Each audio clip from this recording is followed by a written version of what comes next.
नमस्कार। Mutual fund में NAV क्या होता है?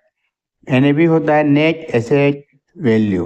आज इस पे चर्चा करेंगे। म्यूचुअल फंड में एनएवी नेट एसेट वैल्यू का मतलब होता है शुद्ध संपत्ति मूल्य। यह म्यूचुअल फंड की एक यूनिट का बाजार मूल्य होता है।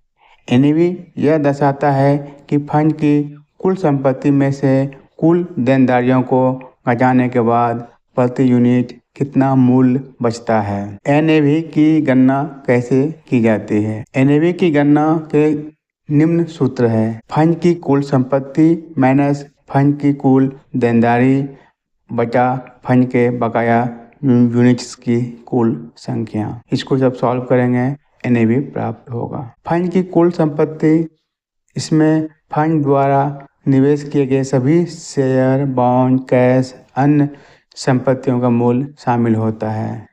फंड की कुल देनदारी में सभी देनदारियां शामिल होती है, जैसे प्रबंधन शुल्क, परिचालन लागत, ऑफिस खर्च, बिजली खर्च इत्यादि। बकाया यूनिट्स की कुल संख्या या फंड द्वारा जारी किए गए यूनिट्स की कुल संख्या होती है।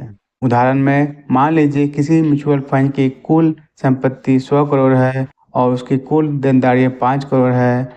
यदि फंड में 10 लाख यूनिट्स जारी किए गए हैं तो एनएवी क्या होगा? एनएवी निकालने के लिए 100 करोड़ माइनस 5 करोड़ डिवाइड करेंगे 10 लाख।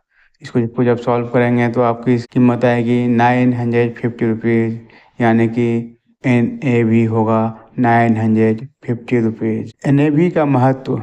निवेशकों के लिए एनएवी का महत्व बताता है कि एक यूनिट की कीमत क्या है। जब आप म्यूचुअल फंड में निवेश करते हैं तो आपको एनएवी के आधार पर यूनिट्स आवंटित की जाती है। फंड के प्रदर्शन का संकेत। एनएवी में वृद्धि या कमी फंड के प्रदर्शन को दर्शाती है। क्या कैसा परफॉर्म कर रहा है म्यूचुअल फंड।